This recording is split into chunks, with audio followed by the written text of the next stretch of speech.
Listo, ya está empezando a grabar. Bueno, en todo caso, continuemos donde nos hemos quedado el día de ayer. Bien, estamos justamente analizando este Excel para que ustedes puedan entender con mucha más claridad el proceso de una declaración de IGB y renta mensual. ¿Bien? Estamos viendo precisamente en esta oportunidad una liquidación del PET 621 que se liquida IGB y renta.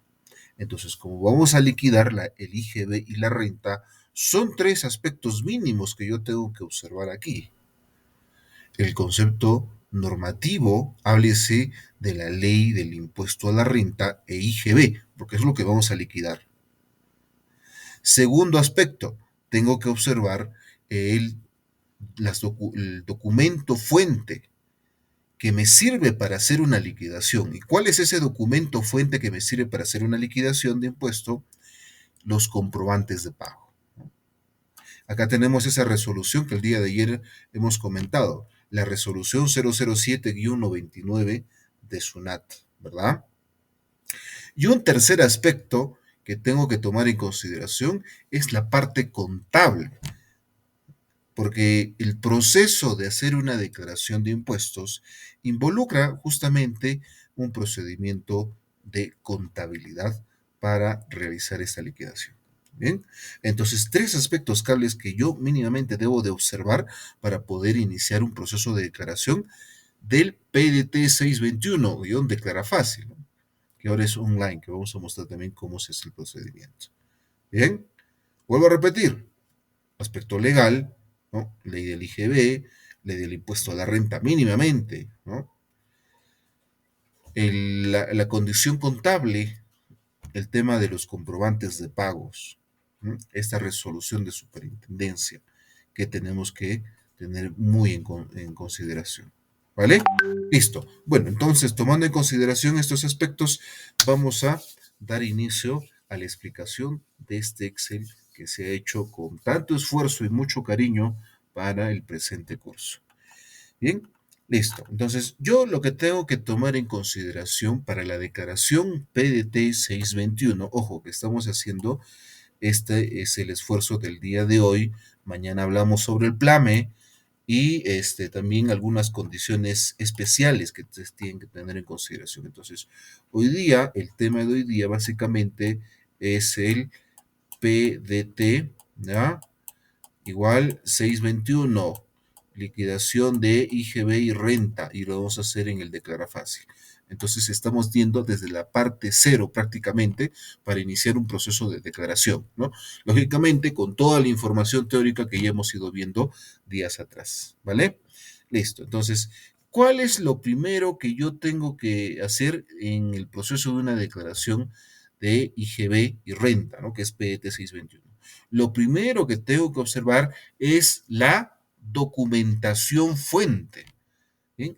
Ese documento que va a ser llevado luego a un libro de contabilidad. Acá ya estamos viendo un proceso contable, ¿no? El proceso de llevar las operaciones financieras traducidos en documentos mercantiles y contables a los libros de contabilidad, ¿no? Que es un primer proceso contable. En todo caso, la primera parte que yo tengo que observar, lo primero es el, la documentación fuente, ¿verdad? Lo que estamos viendo en este momento. En este caso, por efectos del tiempo, vamos a observar la factura, ¿ya? Vamos a ver la factura. Antes de poder explicarles sobre el concepto de las facturas, que yo sé que la gran mayoría ya conoce, quiero darles algunos tips, algunos consejos para ustedes. ¿Qué es lo que yo tengo que ver en el concepto de las facturas? Y no solamente las facturas, ¿no? Todos los comprobantes de pago que existan justamente en el reglamento que está aquí arriba, ¿no? La resolución 007 del 99 de SUNAT. ¿Qué es lo que tengo que ver? Para tal caso, quiero que emulen ustedes el proceso de un trabajo real, ¿no? Que ustedes estén sentados en un escritorio que han sido contratados justamente para poder hacer el trabajo contable. Puede ser auxiliar contable, asistente contable, analista contable, o de repente como contador, ya con años de experiencia. ¿Qué es lo que deben de hacer? Se sientan en su escritorio y empiezan ustedes a recepcionar comprobantes, porque esa es la parte inicial del de, el contador, ¿no? Del profesional contable. Los documentos que ustedes van a recepcionar tienen que ser analizados, por supuesto, con esta resolución. Tengo que identificar condiciones especiales en el comprobante, como lo que estamos viendo en este momento en la pantalla. Tengo que observar claramente quién es el que me está emitiendo el comprobante para el caso de adquisiciones, ¿no? Y para el caso de ventas tengo que observar quién es mi cliente, ¿verdad? Condiciones como la razón social, la dirección, el número de RUC, el número del comprobante, que lo tenemos aquí, ¿no? Si vemos acá, dice la razón social. Estamos analizando ahorita un comprobante en compras, adquisiciones, ¿no? Por supuesto, el que profesional contable muchas veces no se va a encargar de todo, ¿no? Claro, si es una empresa pequeña, estamos hablando de una microempresa pequeñísima, de repente hagas todo el proceso.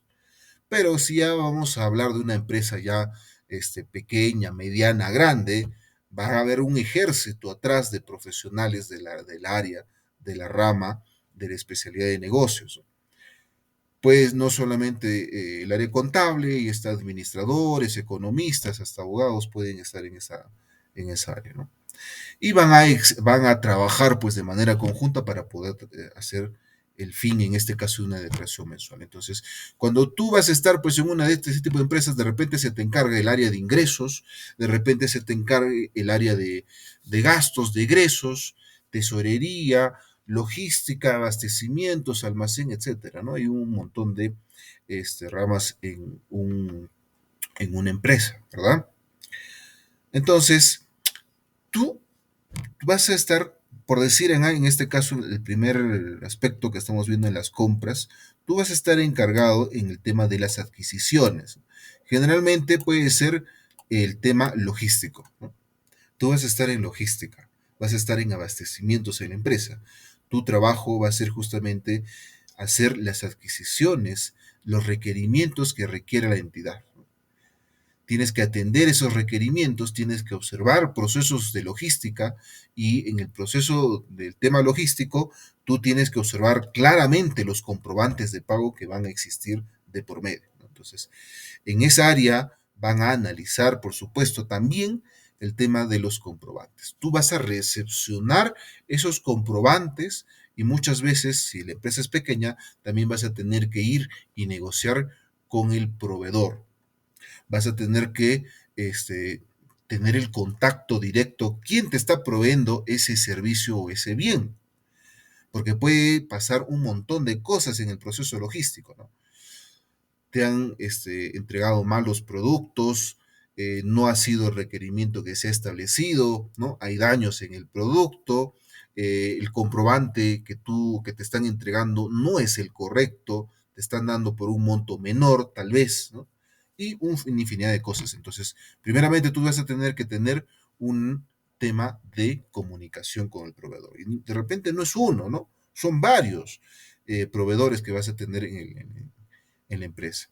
Entonces, tu puesto de trabajo va a ser justamente relacionado a un control, comunicación, revisión de los comprobantes, esa recepción, y muchas veces, ¿no? Vas a tener también que encargarte de hacer el registro contable en la entidad. Pero ojo, ese registro contable tiene que tener conocimiento no solamente del aspecto logístico y entender lo que es un comprobante en sí, como estamos indicando, las características que ustedes están viendo aquí en el comprobante que ya se les ha compartido, este Excel, que tengo que observar. Ahí está la serie, el número de la factura, el RUC, ¿no? Del comprobante, la razón social, la fecha de emisión. Está sujeto de repente al tema de detracciones, que vamos a comentar brevemente, qué son detracciones, percepciones y retenciones. La descripción, los montos, bases imponible, IGB total, todas estas características tengo que observar. La factura se va a considerar, ¿no?, en la fecha correspondiente, el tema del vencimiento que dice acá. La boleta, ¿no?, es también pues un tema de importante de revisar si puedo o no puedo registrar, que ahorita les digo, hay una característica especial. Los recibos, ¿no?, porque hay unos recibos de agua, de luz, de teléfono, tickets aéreos, ticket de transporte ferroviario, son comprobantes autorizados por la administración tributaria. El tema de la detracción, ahorita les explico, ¿no? Solamente estoy comentándoles cuál sería su puesto de trabajo si es que estuvieras en el área de adquisiciones, abastecimientos o logística, ¿no? Y en logística, en una empresa un poco más grande, tampoco va a haber uno, ¿no? Van a haber varias personas involucradas justamente en el área logística. De repente puede haber un cotizador, puede haber una persona que se encargue en almacén, porque generalmente trabajan de la mano, logística y almacén, otra persona que se encargue exclusivamente de documentos y comprobantes de pago, y en ahí esa persona tal vez esté relacionado al tema de registros contables. ¿Bien? Entonces, la primera línea que yo tengo que observar para una declaración de impuestos, en este caso 621, vendría a ser la documentación fuente, la documentación mercantil y contable que todos los que llevan los cursos relacionados a los negocios llevan dentro de su currícula, ¿no? Háblese contabilidad, administración, economía, llevan dentro de su currícula documentación mercantil y contable porque tienen que conocer esos comprobantes de pago. Es documento fuente, es documento sustentatorio, tiene característica legal porque acredita la adquisición de los bienes o servicios que uno va a comprar. Bien, tiene una serie extensa teórica y también de características que se debe de entender. Entonces, solamente para volverles a explicar, a que ustedes tengan en conocimiento este aspecto de los comprobantes de pago. ¿Vale? Entonces, la primera parte es observar el comprobante de pago y sus características que yo debo de tener en consideración. Ahorita les explico las detracciones, percepciones y retenciones y también el concepto de los importes, porque he dicho, aparte de que tú conozcas el comprobante, adicionalmente a esto va a ir acompañado conceptos legales, ley del IGB, ley del impuesto a la renta, ¿no? Porque en la ley del IGB va a decir cuándo nace la obligación de pagar el impuesto del IGB y está relacionado justamente a la emisión del comprobante de pago. Entonces, hacer la emisión de un comprobante de pago ya genera el nacimiento de la obligación tributaria para el caso del IGB. ¿Qué más puede incurrir en aspectos legales, háblese de las normas, cuando se hace la emisión de un comprobante de pago? Si yo observo en el tema de las cantidades y que justamente va a estar relacionado la explicación del día de hoy, yo tengo que observar un aspecto importantísimo si me voy a dedicar al registro de los comprobantes de pago. ¿Qué cosa es? La condición de las operaciones grabadas y no grabadas. Básicamente es eso, ¿ya? Que vamos a proceder a explicar en unos instantes. Profesor, ¿qué es grabado y no grabado? Estoy hablando del tema del IGB. Si te cobro o no te voy a cobrar el IGB. Hay empresas que están exoneradas o con inafectación del IGB. ¿Ven? ¿Qué son exoneraciones? ¿Qué son inafectaciones? Si alguno todavía no conocen esos términos, que está relacionado al tema de la declaración de impuestos. Exoneración e inafectación tienen un significado similar, ¿no? Los dos significan que tú no vas a pagar el impuesto, en este caso del IGB. Hablando del IGB, ¿no? Porque también podemos hablar de inafectaciones y exoneraciones del impuesto a la renta, pero estamos hablando del IGB. La inafectación se da por un aspecto del vacío legal, ¿ya? Que te dice que no te dice en la ley qué cosa no está grabado, porque sí me dice que está grabado. En el artículo 1 de la ley del IGB me dice que está grabado. Son 5 conceptos que está grabado. Adquisición de bienes, servicios, prestación de servicios, primera venta de bienes inmuebles, importaciones y lo que son los contratos de construcción. Son 5 aspectos que están grabados en la ley del IGB. ¿Ven? Lo que no está grabado, lo que no te dice que no está grabado es inafecto. Pero si hay un anexo en la ley del IGB, que es el apéndice 1 y apéndice 2, que te va a decir que no está grabado, así tácitamente, cuando te dice expresamente que no está grabado, eso es una exoneración. ¿Bien? Eso es una exoneración. Entonces, inafectación y exoneraciones son aspectos teóricos, pero los dos me van a decir que no está grabado, no te voy a cobrar el IGB, ¿no? No vamos a grabar el IGB. ¿Ya? Entonces, yo tengo que entender esta condición de grabado y no grabado. Y para tal caso, tengo dos materiales para ustedes que se lo va a compartir en unos instantes. ¿Se acuerdan que les dije apéndice 1 y apéndice 2 de la ley del IGB? ¿Por qué estoy mostrando estos apéndices de la ley del IGB? Porque son las exoneraciones. ¿Qué cosa no está grabada? Entonces, yo de acuerdo a la actividad empresarial que voy a desarrollar en una empresa, tengo que observar, ¿no? Digamos, miren acá, vamos a agarrar uno al azar. Estoy en el apéndice 2, a ver, vámonos a un artículo, acá, al 4. ¿Qué me dice? Ojo, que este apéndice 2 son exoneraciones del impuesto del IGB, el apéndice 2. Entonces, me dice que todos los espectáculos en vivo, teatro, zarzuela, conciertos de música clásica, ópera, ballet, etcétera, etcétera, considerados por la Dirección General de Industrias Culturales y Artes del Ministerio de Cultura, están exonerados del IGB. Entonces, si tú estás trabajando, estás laborando o vas a sacar una empresa relacionado a los espectáculos en vivo, pero con tema de sazón cultural, porque ahí dice teatro, zarzuela, concierto de música clásica, ópera, ballet, folclor nacional, todo, ¿no? Pero catalogados como culturales, ¿no? ¿Y quién te va a decir si es cultural o no es cultural? Ahí está la Dirección General de Industrias Culturales y Artes del Ministerio de Cultura. Entonces, si tú tienes una empresa de esta naturaleza, ¿no? Y vas a hacer espectáculos públicos culturales con el permiso correspondiente, esa empresa tiene que sacar los permisos y decir, mi espectáculo es cultural. No van a cobrar el IGB. A pesar de que en el artículo 1 de la ley del IGB me dice, señor, usted está prestando un servicio cultural, ¿no? Debe de, a nivel general, debe de grabarse el IGB.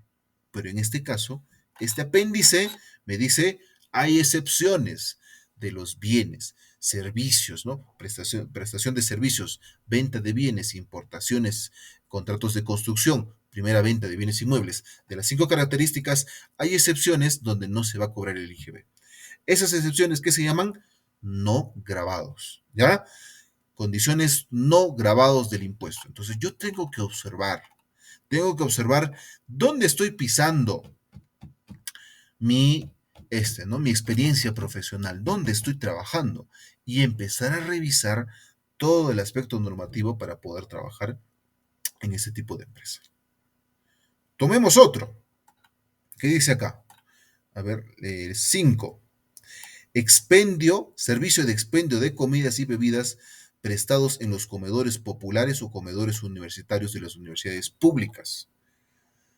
Entonces, un comedor popular debería de también cobrar el IGB. Ojo, que los comedores populares son pues condiciones ¿no? de ayuda humanitaria, sociales, ¿no? Y muchas veces cobran pues el monto mínimo, casi cero o en pérdida de lo que verdaderamente vale, ¿no? Es algo simbólico. Hay comedores populares en Lima, creo que te cobran un sol 50, ¿no? Donde un almuerzo en cualquier lugar, el más paupérrimo, no te va a bajar pues de los 4 o 5 soles, ¿no? Un almuerzo. Entonces, aquí debería de cobrar ¿no? el IGB porque está prestando un servicio, pero de comedores populares y las universidades públicas, que también en la universidad hay pues comedor. En mis tiempos, nosotros comprábamos un ticket que valía 10 soles para toda la semana. No era gratis al 100%. Teníamos que pagar 10 soles para comedor universitario, ¿no? Debería de estar grabado con el IGB, pero hay una exoneración acá, ¿no? Para estas condiciones especiales, ¿no? Y así tengo que observar, ¿no? Para lo que son pólizas de seguro, para condiciones especiales, miren acá, Póliza de seguro de programa de crédito para la pequeña empresa que se refiere al artículo 1 y decreto legislativo 879. Entonces, es un beneficio, ¿no? Para las microempresas, para las micro y pequeñas empresas básicamente, ¿no? Pequeña y microempresa están exonerados del IGB. Entonces, la empresa de seguro puede ser pues RIMAC, ¿no? La Positiva, Mafre, ¿no? Que hay varias aseguradoras, van a darle un seguro de programa del tema de crédito a la pequeña o la microempresa, van a estar exonerados del IGB, ¿no? Entonces, la empresa de seguro ya está segmentando una parte de su cartera de clientes que estén dentro de la MIPE y no les van a cobrar el IGB, y ahí está por ley. Pero sí va a haber otra parte, otra población que sí van a cobrar el IGB. Entonces, esta empresa está haciendo operaciones grabadas y no grabadas. ¿Vale? Yo creo que hasta ahí me han entendido todos acerca de la condición de grabados y no grabados. ¿Por qué estoy explicando con tanta paciencia, con tanto tiempo que estoy comiendo? Porque la explicación va justamente rondando esta condición, y el Excel quiero que me tomen por favor atención cuál es la explicación. Lo mismo ocurre para el apéndice 1, ¿ya? El apéndice 2, ¿qué cosas son? Son servicios exonerados, que tú vas a hacer operaciones no grabadas, ¿no? En tu empresa puede ser, como el caso de la aseguradora, operaciones grabadas y operaciones no grabadas, ¿eh? Para servicios. El apéndice 1 son para bienes, y acá tenemos varios, ¿eh? Varios. A ver, tomemos uno. Acá dice café crudo o verde. Entonces, si tu empresa está dedicado a vender café crudo o verde, no tostado, está exonerado del IGB. Pero si la empresa que está comprando ahora ese café crudo o verde empieza a tostarlo, a molerlo, ya no, ahí pierde la condición de exoneración y se va a grabar el IGB. ¿Listo? Entonces, esto hay que tener en consideración, ¿no? Si es adquisición grabada o no grabada con el IGB. El impuesto a la renta también tiene su consideración, ¿ya? Pero para la declaración de impuestos yo tengo que observar esta condición. ¿Listo? Bien. Entonces, con esta explicación larga y tendida, yo pienso que se va a entender mucho mejor de lo que vamos a explicar en este momento, ¿vale? Bien, entonces, recapitulando un poco, toda la información que yo tengo que observar, primeramente, parte de dónde? De la documentación fuente para poder hacer un registro contable. ¿En dónde tengo que llevar esta adquisición de la compra? Tengo que llevarlo al registro de compras. Bien, este registro de compras, nosotros estamos tomando en consideración ahorita el formato 8.1 de registro de compras de la SUNAT, que tiene una ligera modificación para los libros electrónicos. Ojo, los libros electrónicos no es que yo voy a empezar a programar, ¿no? No es que voy a agarrar de repente mi comando aquí de Windows, o de repente empezar a utilizar el Notepad y empezar a generar código, ¿no? No, ¿ya? Yo no voy a empezar a generar los códigos de programación para lo que son un libro electrónico. ¿Cómo se hacen los libros electrónicos? Los libros electrónicos se pueden trabajar directamente desde un software que, para nuestro caso, mi persona, ¿no? Y el grupo que está relacionado al trabajo exclusivamente de asesoramiento empresarial y como estudio contable, nosotros trabajamos con un software contable. Se puede trabajar directamente desde ahí, o también utilizar una hoja de cálculo, como en este caso el Excel. Yo tengo que descargar, en este caso, la estructura de los libros electrónicos y empezar a registrar las características justamente de los comprobantes de pago, ¿no? Yo voy a empezar a registrar. Varía un poco, ¿no? Es similar el proceso. Pero ahora, por efectos prácticos, porque no estamos en una clase, eso sí les digo, mis estimados asistentes al curso, si ustedes quieren, pues, hacer toda una declaración de impuestos, tienen que poner de su parte, ¿no? Y estamos indicando, ¿no? ¿Qué tienen que ustedes revisar? La normativa, y en este caso también el tema de los libros electrónicos, ¿no? Para hacer libros electrónicos, ustedes tienen que tener en consideración esos parámetros, esas estructuras que se deben establecer. que van a ustedes también a encontrar información en internet y también hay cursos que van a poder ustedes observar acerca de libros electrónicos. ¿Ven? No es cosa del otro mundo. Yo creo que unas 5, 6, hasta 10 horas que ustedes le dediquen, ¿no? O de repente un curso de capacitación que les acorte más el tiempo y empiecen a practicar, ustedes van a poder desarrollar los libros electrónicos. Pero para que ustedes tengan conocimiento, lo que se tiene que hacer es básicamente agarrar el Excel que van a ustedes poder descargar del Internet. Si quieren, yo les voy a compartir el Excel, ¿ya? De los libros electrónicos y empezar a registrar como tú te han enseñado. Y si no conocías el registro, ahorita te muestro cómo se registra. Bien, el registro de compras es sencillo. Yo tengo que ver datos de cabecera. De la misma manera, en los libros electrónicos tengo que observar datos de cabecera. ¿Qué cosa voy a registrar? ¿De dónde? Del comprobante de pago. En este caso, de una factura que estamos trabajando acá, ¿no? Yo voy a registrar detalles de este comprobante de pago. Como hemos indicado, yo tengo que ver aspectos, en este caso voy a regresar al formato del Excel, el número de comprobante, la fecha de emisión, fecha de vencimiento, el comprobante de pago de acuerdo al anexo 10 y el anexo 2, que ahorita también les muestro, ahí está la tabla 10 y tabla 2, para efectos prácticos, ¿no? Se ha tenido para descargar estos códigos que refiere al tipo de comprobante que yo estoy registrando, en este caso es una factura, ¿no? Ahí está 01. La tabla 2 refiere al tipo de documento de identidad con el cual estás trabajando, en este caso es el 6 del código del RUC, ¿no? Registro Único del Contribuyente. Esos códigos de repente es lo más, si es que no estás acostumbrado al registro, lo novedoso, ¿no? Que tú tienes acá. Pero todo lo demás lo vas a encontrar en el comprobante de pago, ¿no? La serie de la factura, la DUA, si es que tuviese DUA, se coloca, ¿no? La DUA es la Declaración Única de Aduanas para el tema de importaciones, ¿no? Porque es un registro de compras.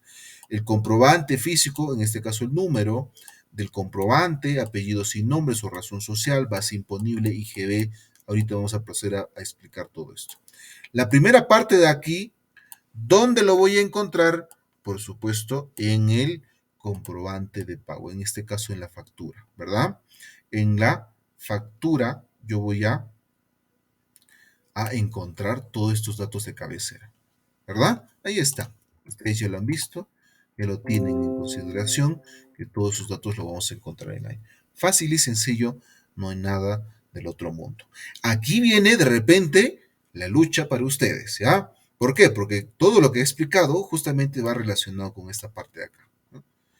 Aquí viene de repente la batalla para ustedes, para los que están iniciando recién en el tema de los registros y el concepto de obligaciones que se tiene que presentar ante la SUNAT.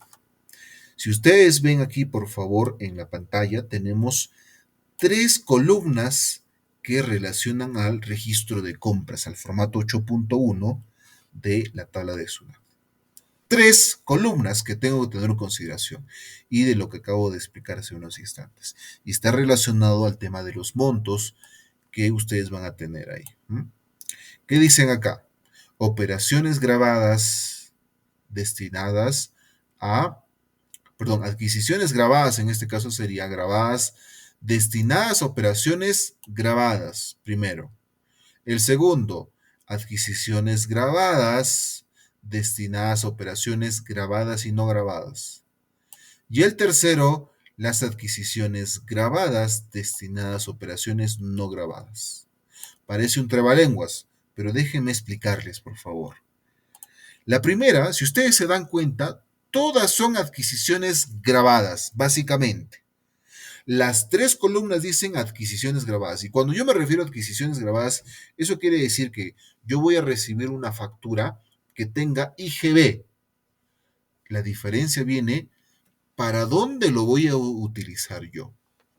¿Para qué lugar lo estoy utilizando?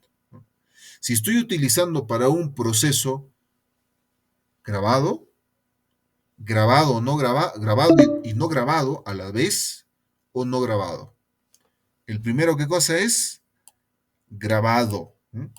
ventas grabadas, en otras palabras. El segundo es ventas grabadas y no grabadas, en las dos condiciones, ¿ya? Grabadas y no grabadas.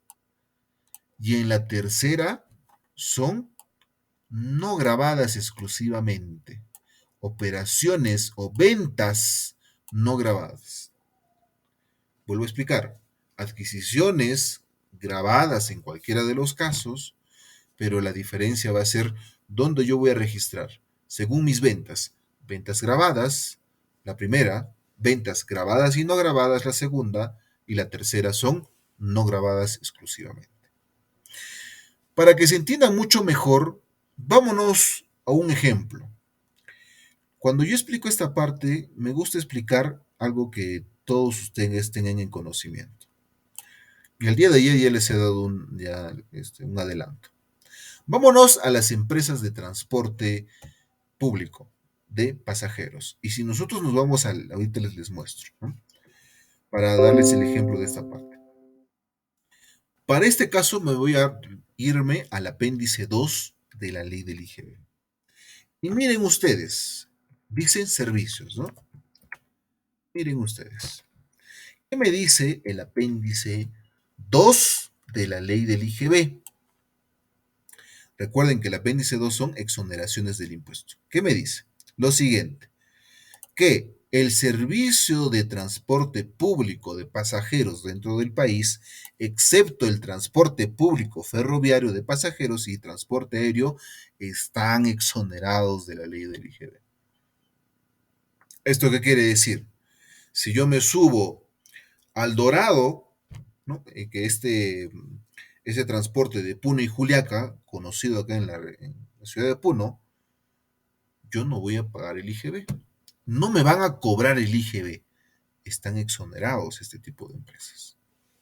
Si me voy de aquí a Tacna, no sé, hay varias empresas, ¿no? San Martín, Flores, me subo en uno de estos carros, yo cuando pago el boleto de viaje, ustedes no me dejarán mentir, si alguien ha viajado recientemente, revise el comprobante, porque les habrá dado una boleta o una factura, ¿no? Si han pedido ustedes.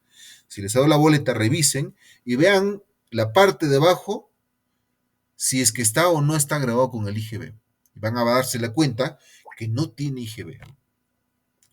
Servicio de transporte público de pasajeros dentro del país están exonerados del IGB. Bien, entonces con esto tener en consideración. Ojo, si yo me subo a estas empresas, estoy exonerado, ¿ya?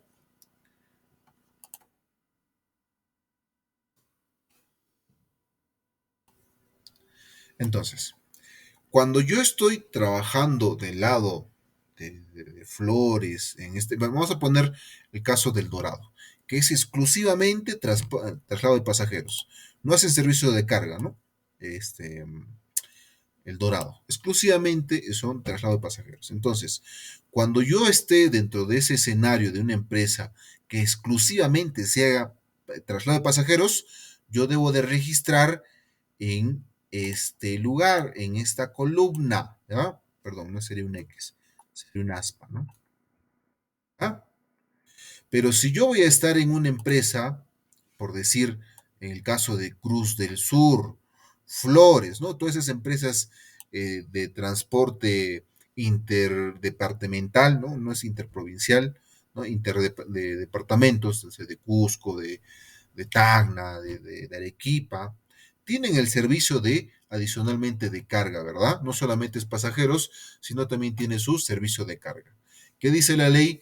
Transporte público de pasajeros, no de carga, ¿no? Entonces, estas empresas como Cruz del Sur tiene su counter en el terminal, pero también tú puedes dejar encomiendas, ¿no? Productos para que se lleven a otro departamento. Entonces, la empresa hace dos servicios, pasajeros y de carga. Entonces, uno está grabado, de carga está grabado, y el de pasajeros está exonerado. Yo tengo que, por eso, revisar el tema normativo donde estoy trabajando ¿Está o no está grabado principalmente, ¿no? Para poder realizar estas operaciones. Entonces, cuando se dé el caso de este tipo de empresas que hagan operaciones grabadas y no grabadas, yo debo de registrar en la parte de acá. Bien, eso hemos visto hace rato también con las empresas de seguro, ¿no? Las empresas de seguro para las microempresas, para la micro y pequeña empresa, para las MIPES, exoneran su aseguramiento con el tema del crédito. Para las medianas, para las grandes, no. Entonces, hace operaciones, ¿no? Grabadas y no grabadas. Por lo tanto, lo que ellos van a adquirir va a estar relacionado a esta parte de acá. Y la primera, profesor, la primera es para las empresas que van a hacer ventas exclusivamente de manera grabada, que esté considerado con el tema del impuesto, que en este caso puede ser, bueno, muchas de las empresas, la mayoría de las empresas tienen operaciones grabadas. Excepcionalmente, hay que revisar los apéndices, son de maneras exoneradas, ¿no? O inafectas.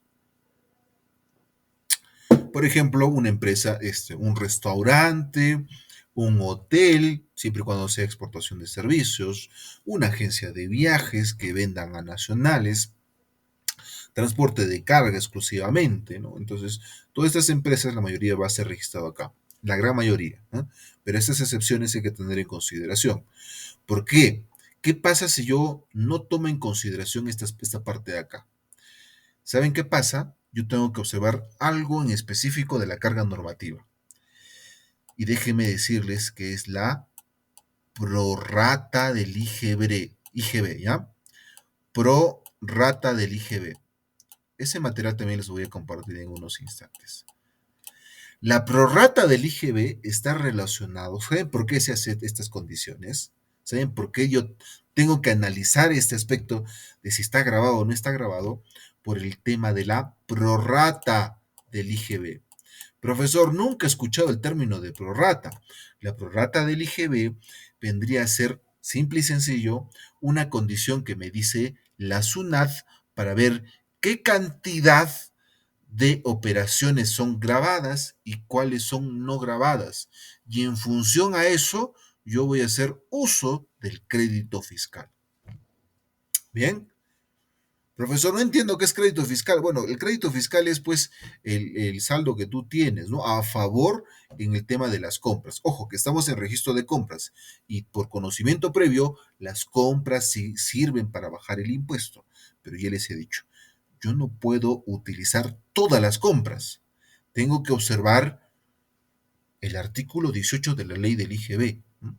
Requisito formal y sustancial. Ya les he explicado, ya les he indicado, creo la tercera vez que estoy indicando esto, espero que estén anotando y revisar después. ¿No?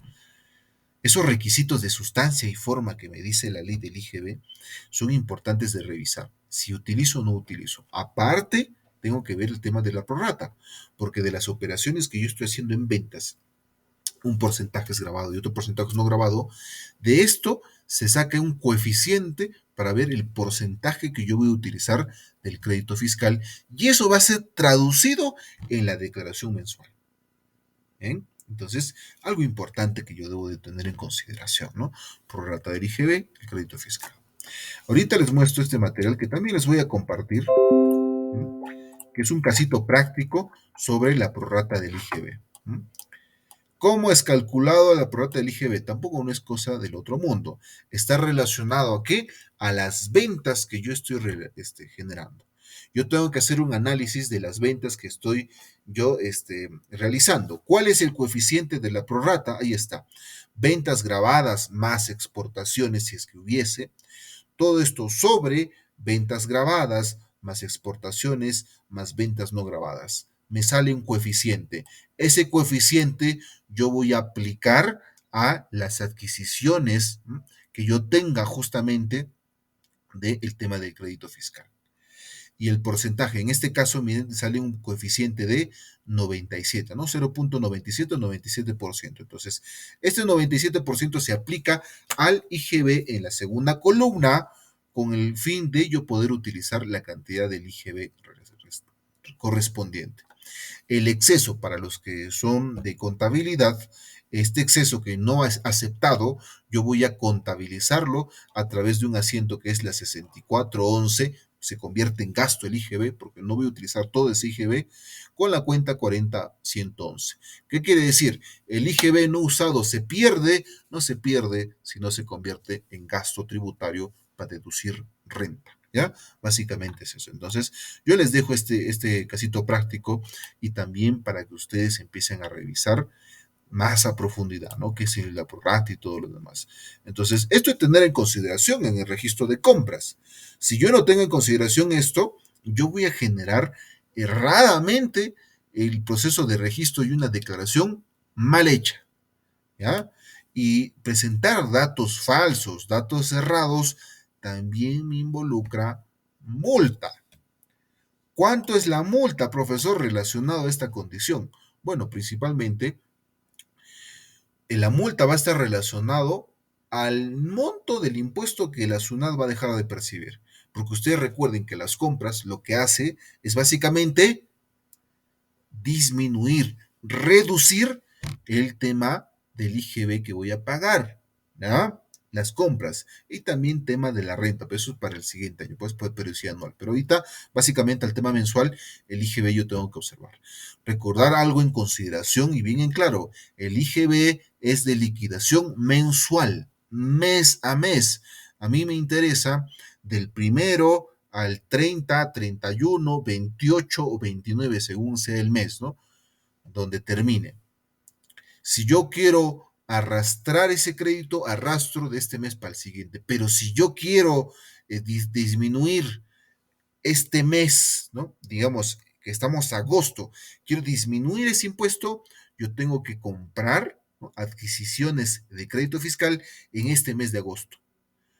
¿Ya? En este mes de agosto. ¿Qué pasa si yo compro el mes siguiente? ¿Puedo deducir de este mes de agosto, de septiembre? O sea, compro en septiembre y quiero deducir de agosto. No se puede.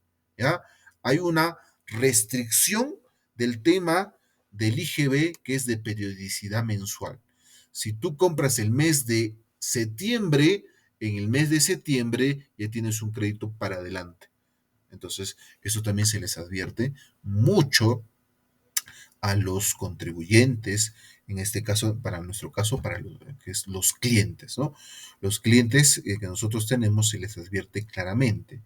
Por favor, tener en consideración que el IGB se solucione en el mes. Si usted quiere comprar el mes siguiente, puede hacerlo, pero ya vamos a liquidar el mes siguiente. No es retroactivo, no es una compra futura, puedo disminuir de un mes pasado. Hay que tener muy en consideración eso y con mucho cuidado, ¿vale?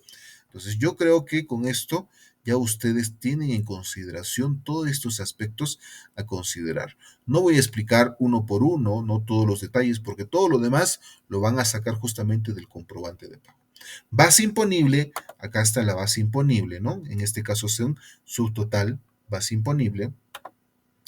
El IGB lo vas a colocar ahí, luego vas a poner el total, importe total, en la parte de aquí, ¿no? Que en este caso son 590. Que están los montos, ¿ah? Los montos establecidos. Solo que hay un detallito nada más, ¿no? Nos hemos fijado, había un pequeño errorcillo. ¿Cuál es el errorcillo que ha habido aquí? Es que acá está en dólares, ¿ya? El registro es en soles. ¿Qué pasa cuando yo tengo un comprobante en dólares? Tengo que utilizar esta casilla que se llama tipo de cambio, ¿ya? El tipo de cambio yo lo voy a revisar. Pueden sacarlo de la Superintendencia de Banca y Seguros. El BCR también saca en su página web, pero puedes sacarlo. Lo más tradicional para nosotros es de la SUNAT, ¿ya? Tú te vas a ingresar a la página de la SUNAT y pones tipo de cambio SUNAT y vas a ver todos los tipos de cambio. ¿Qué tipo de cambio utilizo cuando yo voy a observar un comprobante en dólares? Yo tengo que utilizar el tipo de cambio venta del día, ¿no? Relacionado al tema del comprobante. En este caso es 28 de julio. Yo tengo que retroceder al mes de julio. Busco la fecha, en este caso es el 3.602, lo copio este tipo de cambio y lo paso acá, ¿no? Y lo que procede simplemente es a multiplicar.